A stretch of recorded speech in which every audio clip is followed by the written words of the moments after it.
Do you struggle with doing things that you don't really want to do? Whether it's cleaning your room, studying for an exam, or spending time with family members you can't stand. And if you know someone who struggles with doing things they hate, share this video with them so they can learn some helpful strategies. And as always, if you want more social psychology tips, check out our website below. Well, today we're going to talk about how to get yourself to do those things. For more social psychology videos like this one, subscribe to the channel and hit the notification bell. Psychologist Tim Pitchell describes this type of procrastination as responsive procrastination. Use strategies such as breaking down the task into smaller steps, creating a to-do list, or finding an accountability partner. Time blocking, which is scheduling specific blocks of time to complete certain tasks, can help you stay focused and prevent you from getting distracted by more enjoyable activities. If you hate running, try putting on your favorite playlist before you go for a jog. According to psychologist Timothy Pitchell, this kind of response to tasks is normal. And in fact, he says, it's perfectly rational to avoid a situation in which you would experience pain or discomfort. Connecting to the deeper meaning behind a task can help you find motivation to do it. Whatever you do now will have repercussions in the future. What are some other ways that you motivate yourself to do things you don't want to do?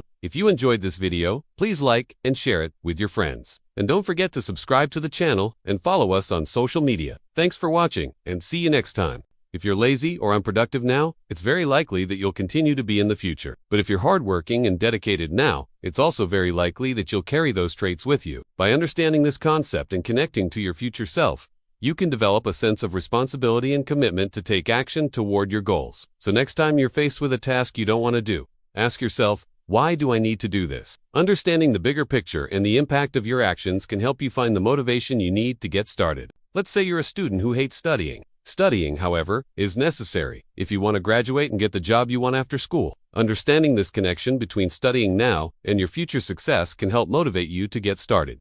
This is called future self-continuity, the idea that your current actions will continue into the future and have lasting effects. Thinking about your future self and the impact that your current actions will have can be a powerful motivator. It can help you stay focused and committed to your goals, even when you face challenges or setbacks. In other words, it's natural to want to avoid doing things that we don't enjoy. Or, if you're stuck on a particularly challenging work project, treat yourself to a coffee or tea break. These strategies can help you shift your mindset and approach the task in a more positive light. Reward your progress along the way and celebrate your accomplishments once the task is complete. And if you still find yourself struggling to get started, remember that even small steps forward are still progress. Allow yourself to start small and build momentum over time. Author Cal Newport, who wrote Deep Work, recommends using a digital calendar to block out times in your day for deep work, which he defines as professional activities performed in a state of concentration that push your cognitive capabilities to their limit.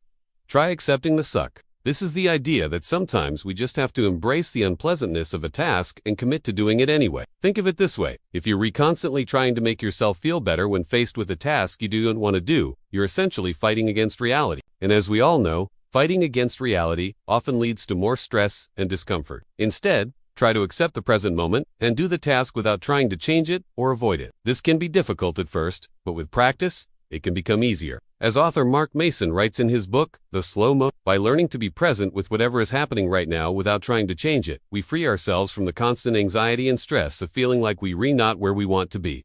Of course, this doesn't mean that you have to love doing the task. You can still complain, grumble, or moan while you do it. But by accepting that the task is unpleasant and committing to doing it anyway, you'll be able to move forward with less resistance. When scheduling your deep work blocks, make sure to account for the amount of time needed to complete the task and leave some buffer time for unexpected interruptions or distractions. And be realistic about how much you can accomplish in a given day. Avoid setting too many deep work blocks in a row and schedule breaks and other enjoyable activities as well. If you struggle with breaking down large projects into smaller steps, try using a template or checklist to guide you. Templates and checklists provide structure and clear expectations, making tasks less daunting. They also help you focus on one step at a time, reducing the likelihood of feeling overwhelmed. Checklists in particular can boost your productivity because seeing your progress in check marks can be motivating. Responsive procrastination happens when you attempt to make yourself feel better by doing something else. Instead of facing the negative emotions associated with the task you should be doing, you turn to more pleasant activities. For example, instead of starting that difficult assignment, you find yourself scrolling through social media, watching YouTube videos, or texting your friends. Now let's jump into the video. Are you someone who procrastinates when it comes to doing boring, difficult, or tedious tasks?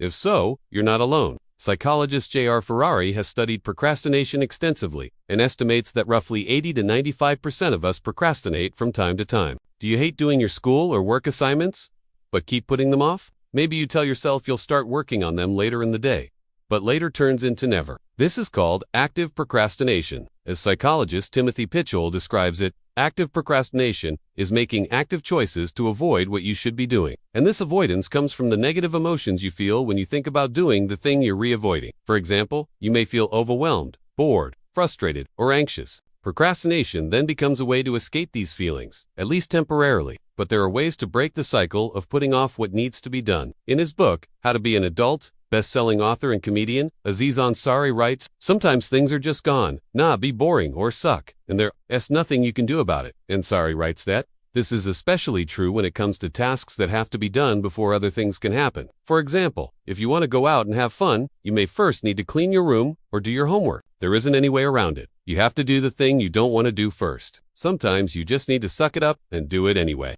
Of course, this doesn't mean you have to love doing the task. You can still complain, grumble, and moan while you clean your room. But the important thing is to take action despite the negative emotions you're experiencing. As author and speaker Tim Casa wrote in his book, The Cure for Boredom, the secret of getting ahead is getting started. The secret of getting started is breaking your tasks down into units that are small enough to be completed in 2 minutes or less. By taking immediate action, you'll make progress, and eventually, the task will be completed. Then you can reward yourself by doing something more enjoyable. So let's discuss the best methods for getting yourself to do those things you hate. Method No. 1. Suck it up and do it anyway. But sometimes we need to suck it up and just do the thing we're dreading. Method No.